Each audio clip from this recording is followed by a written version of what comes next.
The garage smelled like motor oil and broken dreams, which pretty much summed up my life at 42. I was elbow deep in the engine of my Ford F-150 when Jessica's voice drifted through the open window above my workbench, sweet as antifreeze and twice as toxic. Before we dive deeper into this story, I have one small request. Please subscribe, drop a like, comment, and hit that hype button to boost this channel so more people can discover these incredible Reddit stories. God, Chad, I can't wait to feel you inside me again. She purred into her phone. Ethan's working late in that stupid garage like always. The man couldn't find my G-spot with GPS and a team of engineers. I froze, wrench in hand, engine grease suddenly feeling like ice water in my veins. 20 years of marriage, and this is how I find out? Through a window screen while she's sexting some guy named Chad? He's so pathetic, Jessica continued, her voice carrying that fake laugh she used when she wanted to sound sophisticated. Still thinks I'm at book club on Thursdays, as if I'd waste time reading when I could be with a real man. Real man. Right. I wiped my hands on my coveralls and moved closer to the window, staying in the shadows. The irony wasn't lost on me. I'd spent the last 2 hours fixing the transmission on the car she drove to her affair. The European wellness retreat is perfect, baby. 3 weeks in Paris, just you and me. I already booked it on Ethan's emergency credit card. The stupid bastard gave me access for family emergencies. Well, this is an emergency. I'm dying to ride you on the Champs-Élysées. My jaw clenched so hard I thought my teeth might crack. The emergency card. The one I'd set up with tracking software after she'd asked me about credit fraud protection last month. She'd played the helpless wife routine perfectly, batting her eyelashes while I explained how financial monitoring worked. Guess she'd been taking notes for all the wrong reasons. $50,000 should cover everything, she said. First-class flights, that boutique hotel you found, shopping, spa treatments. Ethan will never know until the bill comes, and by then we'll be back. I'll just tell him someone stole the card number. $50,000 on my emergency fund. The money I'd saved working 16-hour days as a freelance cybersecurity consultant, taking every small-town business that needed help protecting their systems from hackers, while she played housewife and posted Instagram photos of her simple life with my amazing husband. The amazing husband who apparently couldn't satisfy her if he came with an instruction manual. I love you too, Chad. See you tomorrow at the usual place. She hung up, and I heard her heels clicking across the kitchen floor above, probably going to take a shower to wash off the guilt, or maybe to practice her innocent face in the mirror. I stood there in the darkness of my garage, surrounded by tools and half-finished projects, and felt something cold settle in my chest. Not heartbreak, that would come later. This was something else, something calculating. See, Jessica had made one crucial mistake. She'd forgotten that her pathetic husband was the guy who'd helped the FBI track down 3 major cybercriminal networks last year. The same guy who'd taught himself to read people's digital footprints like a bloodhound reads scent trails. And she'd just handed me the perfect bait card to track every move she made. I pulled out my phone and opened the monitoring app I'd installed on the emergency card. Sure enough, there were charges from the past 3 months I'd never seen, expensive restaurants I'd never been to, a hotel in the next town over, lingerie from a boutique that specialized in intimate occasions. My wife had been cheating on me for months, and she'd been making me pay for it. But here's the thing about us pathetic tech guys. We don't get mad. We get methodical. I opened my laptop and started typing. Time to find out exactly who Chad was and what kind of real man thought stealing another guy's wife and money made him a hero. The first search result made me smile for the first time in hours. Chad Morrison, assistant manager at Premium Auto Sales on Route 9. 34 years old, divorced twice, currently dating half the women in town, according to his Facebook page. And according to the Better Business Bureau complaints I found, he'd been selling cars with rolled-back odometers for the past 2 years. Well, Chad, I muttered, scrolling through his social media. Looks like you and I need to have a conversation about quality control. I spent the next hour building a complete profile. Chad's address, his work schedule, his gym membership, his favorite bar, even his mother's maiden name. The beauty of small-town living. Everyone's life was an open book if you knew where to look. But I didn't stop there. I dug into Jessica's digital life, too, using the passwords she'd never bothered to change since I'd set up all her accounts. Her email, her social media, her cloud storage, even her fitness tracker data. The fitness tracker was particularly interesting. According to her step count and heart rate data, Jessica had been getting quite a workout every Thursday afternoon at the Riverside Inn, the same inn where Chad had been posting Instagram stories from the bar. I leaned back in my chair and cracked my knuckles. 20 years in IT had taught me that every system has vulnerabilities. Every network has weak points. Every user makes mistakes that leave them exposed. Jessica and Chad were about to learn that lesson the hard way. But first, I needed to test my theory. I opened a new browser window and logged into the town's community Facebook page using a fake account I'd created years ago for work purposes. The page had 12,000 members, basically everyone in town and the surrounding area. I uploaded the most recent photo from Jessica's cloud storage, her and Chad kissing outside the Riverside Inn, timestamp clearly visible. Then I typed a simple caption. Saw these two at the inn today. Isn't that Jessica Martinez? Thought she was married to that computer guy. I posted it, then set a timer for 10 minutes. Within 5 minutes, the post had 37 comments and 62 shares. The small-town gossip network was faster than fiber-optic internet. At exactly 10 minutes, I deleted the post. But screenshots are forever, and I'd already seen 3 people save copies to their phones. The seed was planted. Now I just had to water it and watch it grow. I closed the laptop and walked back to my truck, but I wasn't thinking about the transmission anymore. I was thinking about Jessica's face when she came home tomorrow, wondering why Mrs. Henderson from down the street was giving her strange looks. She wanted to play games? Fine. But she'd forgotten one crucial detail about her pathetic husband. I'd been playing games since before she knew what the internet was, and I never, ever lost.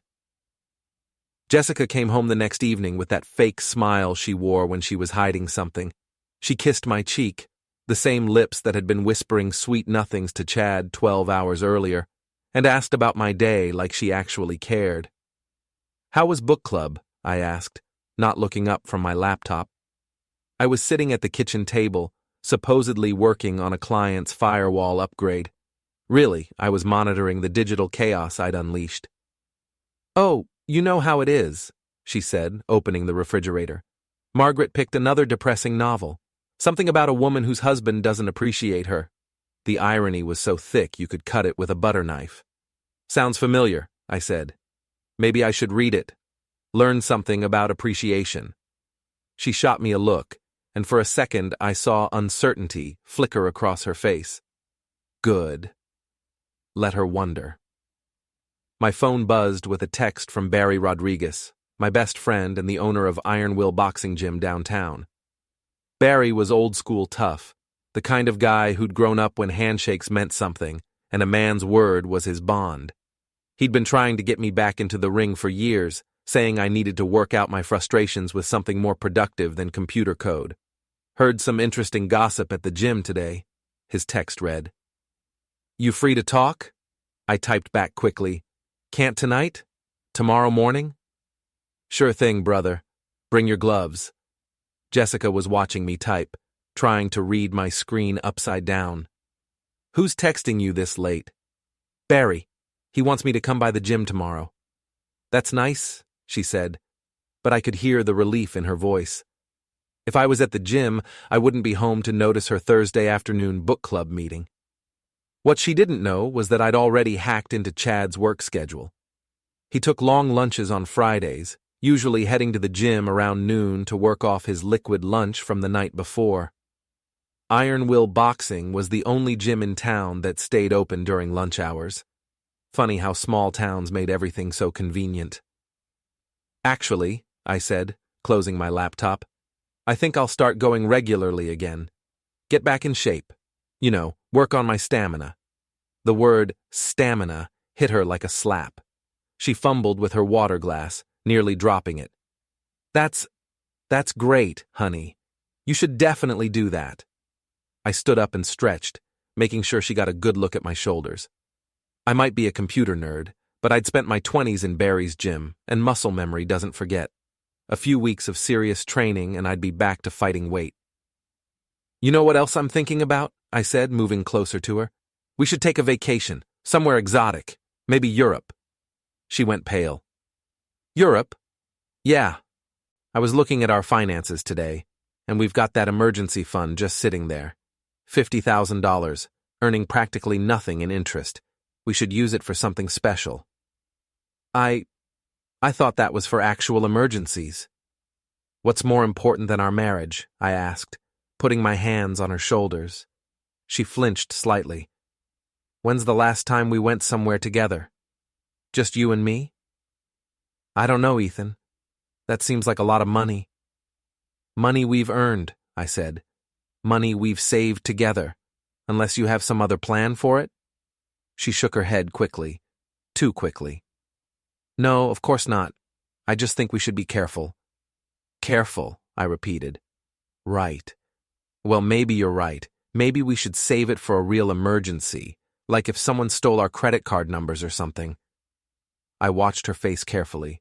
She was trying so hard to look innocent that she looked guilty as hell. Has that ever happened to anyone we know? I continued. Credit card fraud, I mean? I don't think so. Huh. Well, good thing I set up all that monitoring software on our accounts. You remember when you asked me about fraud protection? If anyone tries to use our cards for unauthorized purchases, I'll know within minutes. She nodded, but I could see the wheels turning in her head. She was probably wondering if her wellness retreat charges had triggered any alerts yet. They hadn't, but only because I'd temporarily disabled the notifications. I wanted to see how deep this rabbit hole went before I started filling it in. I'm going to bed, she announced suddenly. I have an early morning tomorrow. What's tomorrow? Spa day with Marina. We booked it weeks ago. Marina Castellanos, Jessica's best friend and partner in crime, owner of Serenity Springs Day Spa, and according to her business license application, about 6 months behind on her commercial loan payments.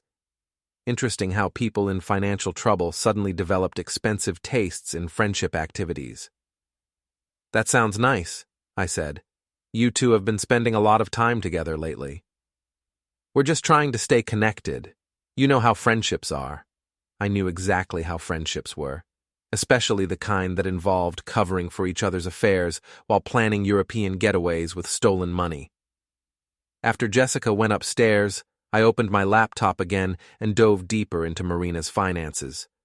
Public records were a beautiful thing when you knew where to look. Property taxes, business licenses, court filings, loan applications. It was all there if you had the patience to dig. Marina's spa was failing. She'd taken out 3 loans in the past year, maxed out her business credit cards, and was facing foreclosure on her commercial property. But her personal Instagram showed a lifestyle that didn't match her bank account. Designer clothes, expensive dinners, weekend trips to the city. Someone was funding Marina's lifestyle, and I had a pretty good idea who. I cross-referenced her social media posts with Jessica's location data from her fitness tracker. They'd been meeting regularly for months, always at expensive places, always when I was supposedly working late. But here's what made me smile. Every single one of those meetings showed up as charges on our joint credit card. Jessica had been using our money to fund Marina's lifestyle, while Marina helped her cheat on me. It was almost poetic. I spent the next 2 hours building detailed profiles of everyone in Jessica's social circle. Her book club friends, her yoga classmates, her Instagram followers. Small-town social networks were like spider webs. Pull one thread and everything connected to it started vibrating. By midnight, I had a complete map of Jessica's secret life, the restaurants where she met Chad, the hotel where they spent their Thursday afternoons, the jewelry store where she'd bought him a watch for his birthday, using our anniversary fund. But the real gold mine was her email correspondence with Marina. They'd been planning this European trip for months, down to the last detail. 3 weeks in Paris, with Chad playing the role of Jessica's personal trainer if anyone asked questions. They'd even discussed what to tell me if I got suspicious. Food poisoning from bad shellfish. That's why she'd need to stay in her room for most of the trip. That's why she couldn't video chat or answer phone calls at certain times. They'd planned my humiliation down to the smallest detail, but they'd made one fatal error. They'd planned it all in writing, on accounts I had access to, using credit cards I monitored, in a town where everyone knew everyone else's business. I closed the laptop and headed upstairs. Jessica was already asleep or pretending to be. She was lying on her side, facing away from me, her breathing just a little too controlled to be natural. I got into bed quietly and stared at the ceiling. Tomorrow, I'd start phase 2 of my plan. A little social engineering, some strategic information sharing, and a few carefully placed seeds of doubt. Jessica wanted to play the long game? Fine. But she'd forgotten that I'd been playing games since before she knew the rules existed. And unlike her, I played to win. Friday morning came with the kind of crisp autumn air that made everything seem sharper, more focused.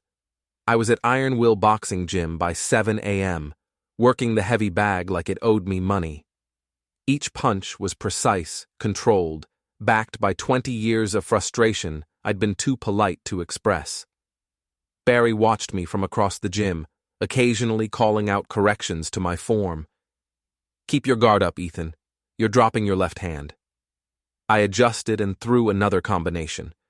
The bag shuddered under the impact. "Damn, son," Barry said, walking over with a towel. "What's got you hitting like you're trying to kill something?" I caught the bag and held it steady. "Jessica's cheating on me." Barry's face went stone cold. In his world, there were lines you didn't cross, and adultery was written in red ink at the top of that list. "You sure? Recorded phone calls, credit card receipts, location data, and about 40 pieces of digital evidence that would hold up in any court in the country." "Who's the guy?" "Chad Morrison, works at Premium Auto." Barry's expression shifted from cold to dangerous. "That piece of shit? He sold my nephew a car with a cracked engine block last year, knew it was bad and sold it anyway." "Sounds about right," I said, unwrapping my hands. "They're planning a 3-week trip to Europe. On my dime." "What are you going to do about it?" I looked at him steadily. "I'm going to destroy them. Legally, socially, and financially, in that order." Barry nodded slowly. "You need help?" "I need you to be here when Chad shows up for his usual Friday workout. Act natural, but keep your eyes open. I want to get a good look at this guy in person." "He usually comes in around noon after he's had a few drinks at Murphy's Tavern. Thinks alcohol makes him hit harder." "Perfect. I'll be in the back working the speed bag." Barry studied my face. "You've got a plan." "I've got several plans. All of them legal, all of them devastating." At 12:15, Chad Morrison walked into Iron Will Boxing like he owned the place. He was exactly what I'd expected. 6 feet tall, gym-pumped muscles, the kind of tan that came from a bottle, and an attitude that screamed, small-town big shot. He wore designer workout clothes that probably cost more than most people's car payments. I watched him from the corner, working the speed bag with steady rhythm. He headed straight for the bench press, loaded it with more weight than he could handle safely, and started his routine without warming up. Amateur. "Spot me, old man," he called to Barry. Barry's jaw tightened, but he walked over. "You sure about that weight?" "I've been pressing twice this since high school," Chad bragged, loud enough for everyone to hear, back when I was starting quarterback. I'd done my research. Chad had been third-string quarterback for exactly half a season before getting kicked off the team for academic probation. He struggled through 3 reps before Barry had to help him rack the weight. Chad sat up, breathing hard, trying to play it off like he'd meant to stop there. "Just warming up," he announced to no one in particular. I walked over, toweling off my hands. "Mind if I work in?" Chad looked me up and down, taking in my plain gym clothes and unimpressive build. "Sure, buddy. What are you pressing?" I stripped half the weight off the bar and lay down. I knocked out 15 clean reps, controlled and steady, then racked the weight and sat up. "Nice form," Barry said with a slight smile. Chad's face had gone red. "Lucky set." "Probably," I agreed. "I'm Ethan Martinez, by the way." The color drained from Chad's face so fast I thought he might pass out. He knew exactly who I was. "Chad Morrison," he managed, not offering his hand. "Morrison, that name sounds familiar. Don't you work at Premium Auto?" "Assistant manager," he said, puffing up slightly. Right. My wife mentioned you. She's been looking at cars lately.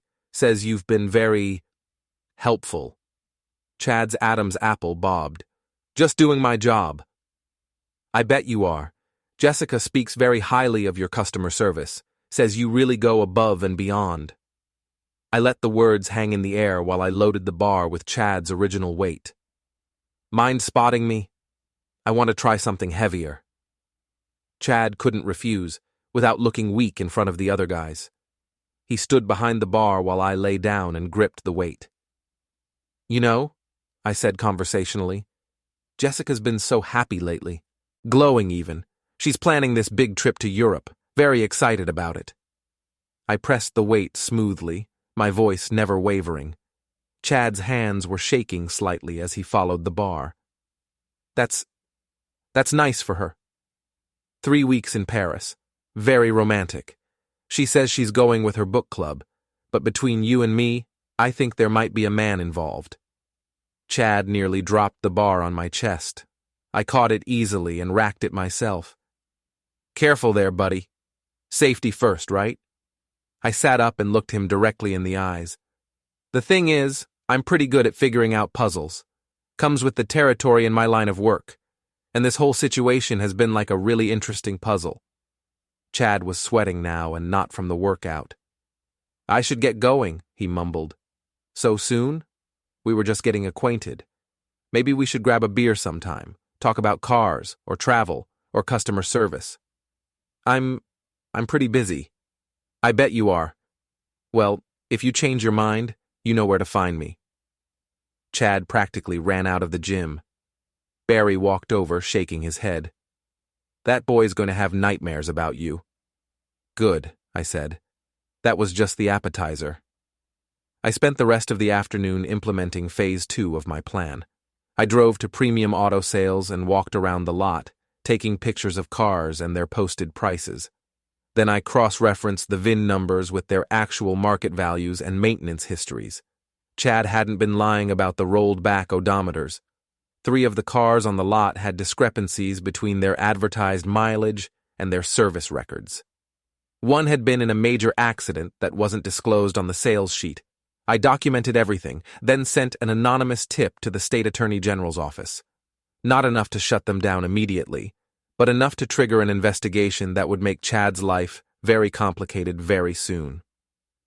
Next, I stopped by Serenity Springs Day Spa. Marina was at the front desk, all fake smiles and expensive perfume. "Ethan, what a surprise. Are you here for Jessica?" "Actually, I wanted to book a couples massage for our anniversary next month. Jessica's been raving about this place." Marina's smile faltered slightly. She knew Jessica would be in Paris for their anniversary. "Oh, how wonderful. Let me check our availability." While she pretended to look at her calendar, I glanced around the spa. It was nice, but not $50,000 nice. The kind of place that survived on middle-class women treating themselves once a month, not the luxury destination Marina's Instagram made it appear to be. "You know," I said casually, "Jessica mentioned you might be expanding soon. Opening a second location?" "Well, we're always looking at opportunities." "That's exciting. Must take a lot of capital. I do some consulting work for small businesses, help them with their digital security. Banks are so paranoid about cyber threats these days. Marina's hands stilled on the keyboard. That's very interesting. If you ever need help with loan applications or financial documentation, let me know. I've helped several local businesses secure funding. The key is making sure all your records are perfectly clean and transparent. The word transparent hit her like a physical blow. I'll keep that in mind. I left the spa with a smile. By evening, I'd planted seeds of doubt in 3 different locations, gathered evidence of criminal activity, and made it very clear to Chad that I knew exactly what was going on. But I wasn't done. Not even close. That night, I sat in my garage with my laptop and began the final phase of preparation. I created fake social media accounts, set up anonymous email addresses, and built a network of digital identities that would let me control the flow of information throughout the town. Jessica came home late, claiming she'd been at dinner with Marina. According to her location data, she'd actually been at the Riverside Inn with Chad for 3 hours. "How was dinner?" I asked. "Fine. Marina's stressed about the business." "Really?" She seemed pretty confident when I talked to her today. Jessica froze. "You talked to Marina?" "I stopped by the spa. Thought I'd book us a couple's massage for our anniversary." Our anniversary? Next month. You remember, right? 20 years of marriage?" She nodded slowly, but I could see her mind racing. She'd be in Paris on our anniversary, with Chad, spending my money. "That's sweet of you," she managed. "I thought so." Marina seemed a little surprised, though, almost like she knew we had other plans. Jessica's phone buzzed with a text. She glanced at it and went pale. "Everything okay?"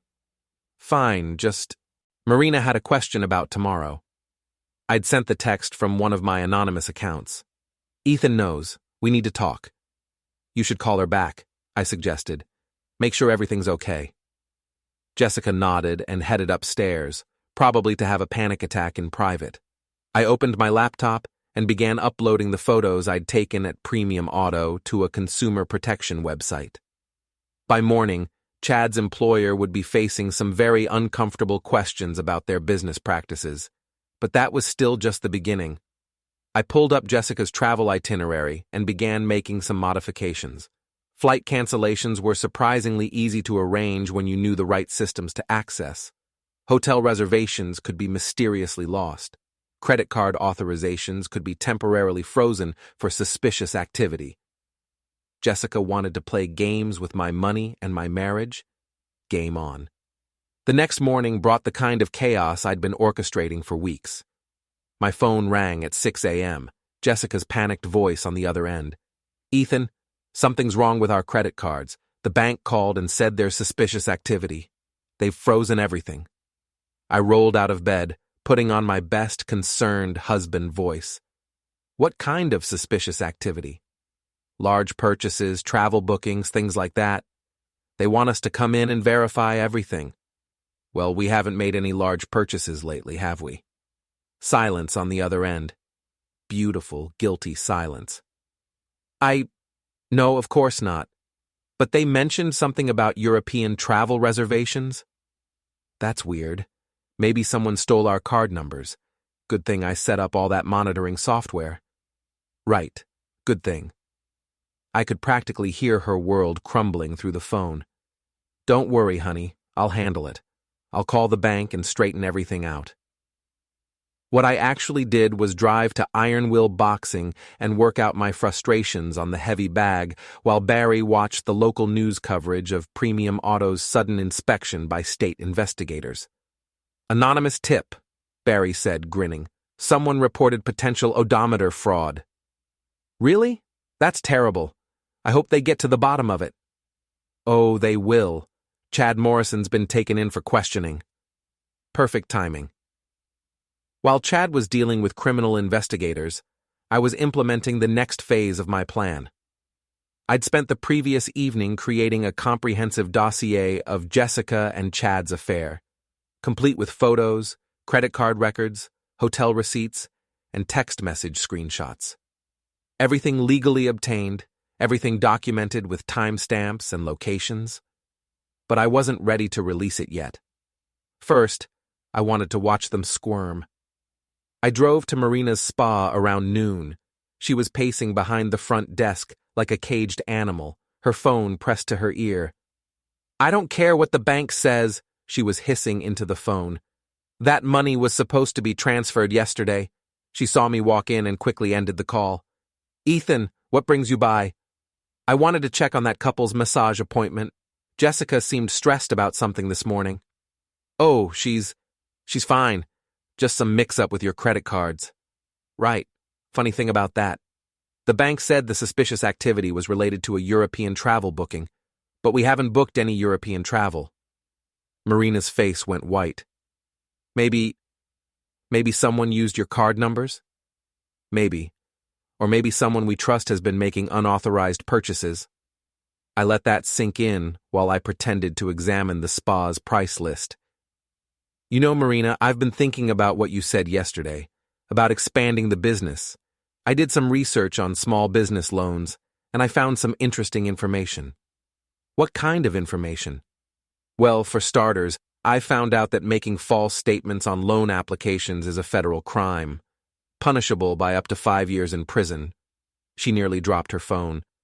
"I also found out that using someone else's credit cards to fund personal expenses is considered wire fraud. That's another federal crime." "I don't know what you're talking about." "Sure you do. You and Jessica have been planning this European trip for months. I have the email chains to prove it." Marina's legs gave out, and she had to grab the desk for support. "Here's what's going to happen," I continued, my voice calm and conversational. "You're going to call Jessica and tell her the trip is off. You're going to return every penny you've borrowed from our joint accounts. And you're going to stay away from my wife." "And if I don't?" I pulled out my phone and showed her a photo of herself and Jessica at an expensive restaurant, clearly visible in the background of someone else's social media post. "Then I release everything I have to the FBI, the state attorney general, the local police, and every social media platform in town. Your business will be finished, your reputation will be destroyed, and you'll be facing federal charges." She stared at the phone, then at me, then back at the phone. "You're bluffing. Try me." My phone rang.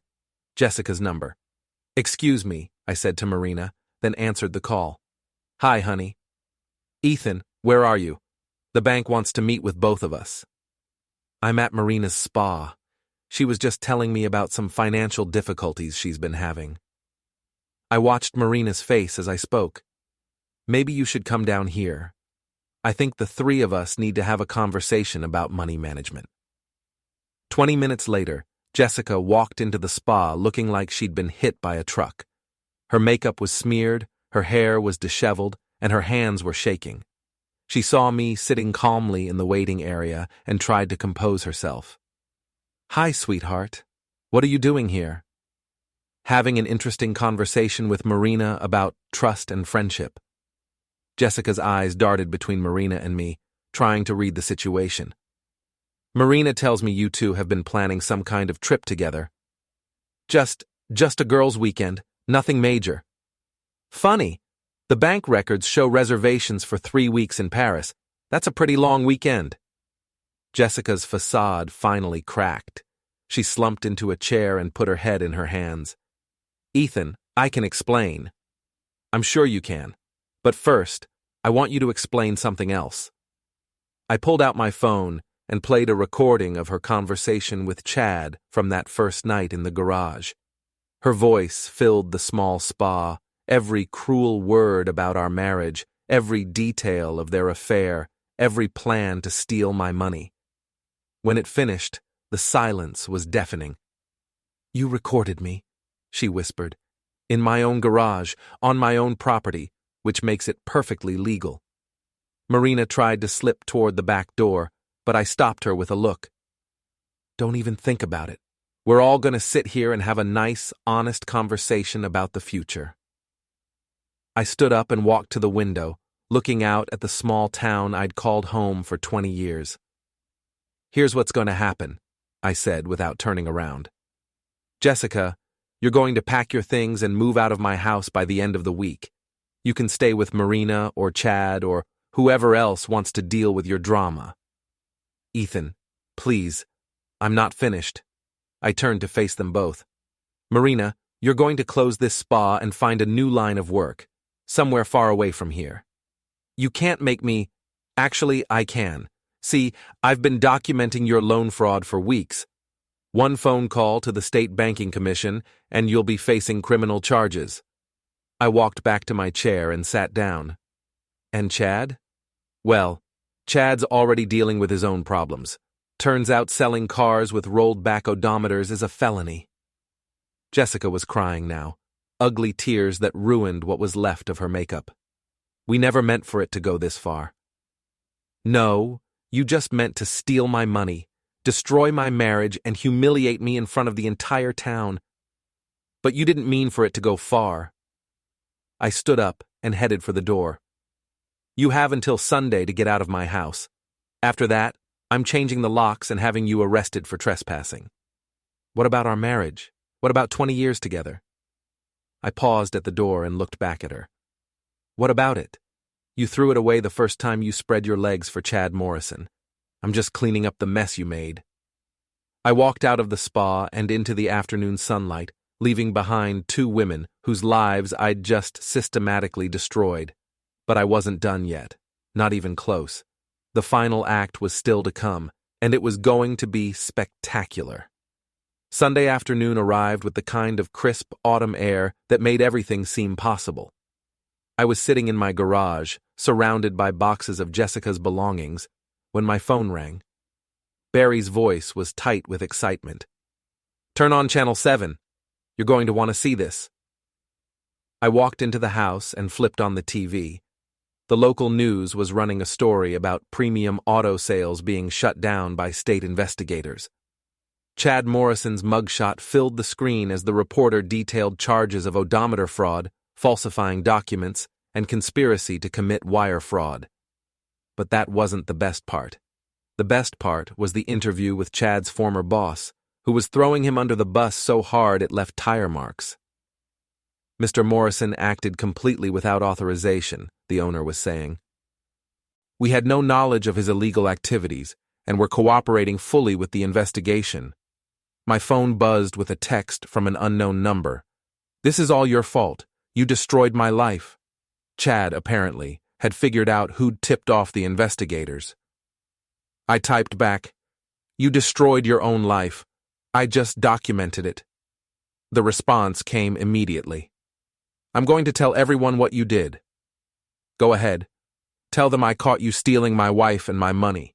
Tell them I used legal means to expose your criminal activity. Tell them I'm smarter than you gave me credit for. No response to that one.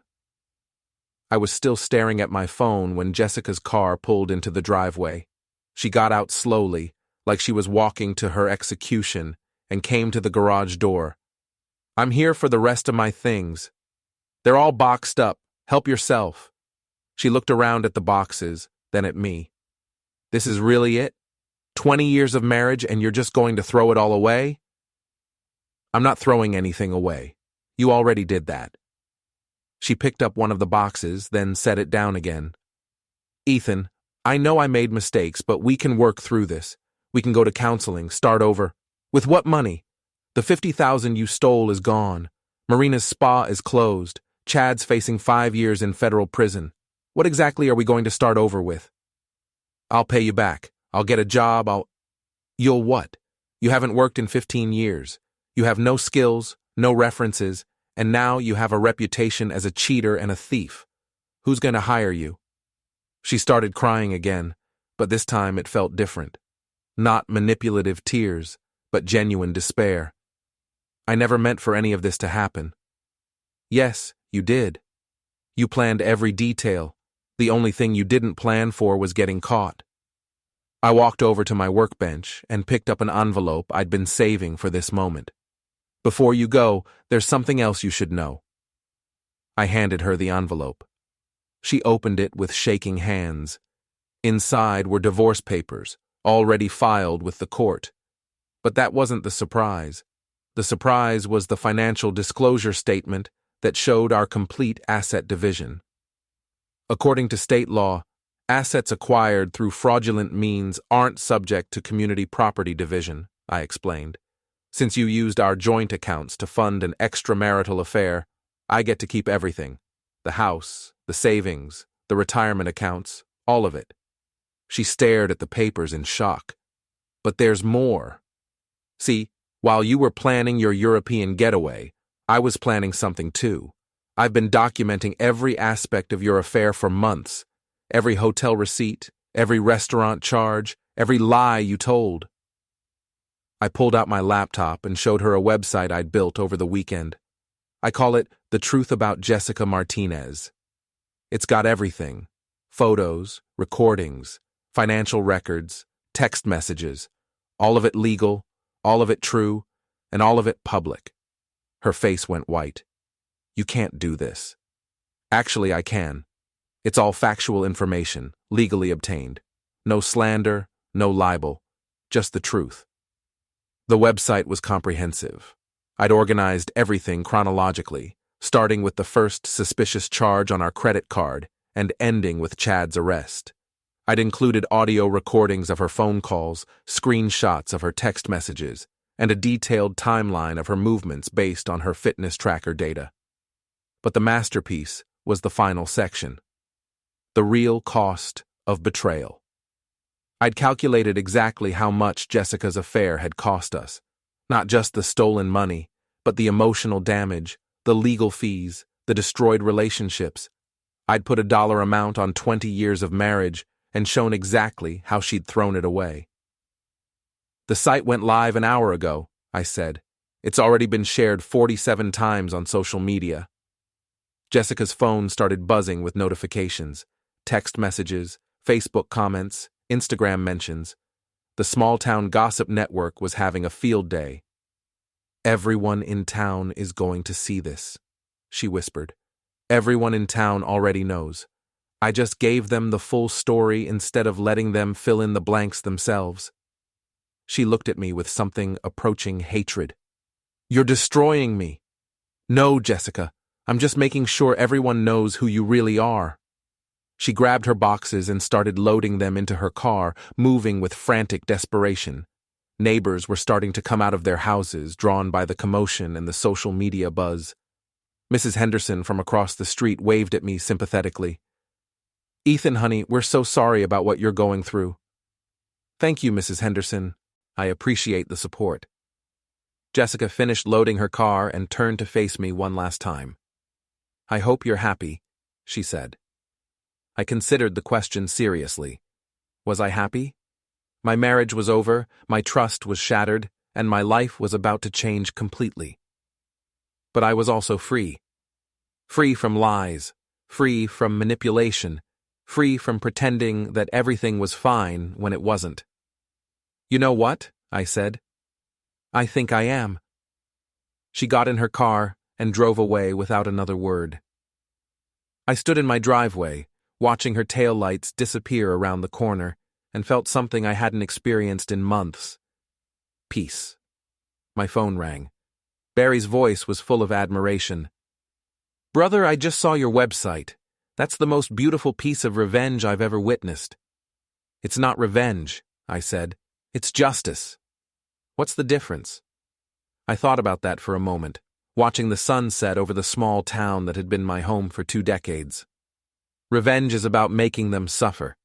Justice is about making sure they can't hurt anyone else. Barry laughed. Either way, it's poetry in motion. You want to grab a beer and celebrate? Actually, I think I'm going to stay home tonight. I've got some cleaning up to do. I hung up and walked back into my garage, but I wasn't thinking about cleaning. I was thinking about the future. For the first time in years, it looked bright. The website continued to gain traction throughout the evening. Local news stations picked up the story. Social media exploded with comments and shares. By midnight, The Truth About Jessica Martinez had been viewed over 10,000 times. Chad's lawyer called and threatened to sue me for harassment. I referred him to my own attorney, who pointed out that everything on the site was factually accurate and legally obtained. Marina left town without saying goodbye to anyone. Her spa was already up for sale. Jessica moved in with her sister in the next state over, but the internet is a global place. Geography doesn't protect you from the truth. And the truth, as I'd learned over the past few months, has a way of spreading faster than lies ever could. I sat in my garage that night, surrounded by the tools and projects that had always been my sanctuary, and realized that I'd learned something important about myself. I wasn't the pathetic, unappreciative husband Jessica had described to Chad. I wasn't the pushover she'd thought she could manipulate and steal from. I was a man who'd been pushed too far and who'd pushed back with everything I had, and I'd won. The divorce was finalized 3 months later. Jessica didn't contest it. She couldn't afford a lawyer, and she knew she had no case anyway. Chad was sentenced to 4 years in federal prison and ordered to pay restitution to everyone he'd defrauded. Marina was never charged criminally, but her business license was revoked and she was blacklisted from the beauty industry. As for me, I sold the house and moved to a larger city where I started my own cybersecurity consulting firm. Business was good. Apparently, there's always a market for someone who can dig up the truth and present it clearly. I never remarried, but I dated occasionally. Women seem to find my story either inspiring or terrifying, depending on their own relationship history. Barry visited me once, about a year after everything went down. "Any regrets?" he asked. I thought about it seriously. Did I regret destroying 3 lives? Did I regret ending my marriage? Did I regret turning my private pain into public spectacle? No, I said finally. They made their choices. I just made sure there were consequences. That's cold, brother. Maybe, but it's honest. And in the end, honesty was the only thing that mattered. Jessica had taught me that lies eventually collapse under their own weight. That deception always leaves a trail. That betrayal has a price. I'd simply made sure she paid it.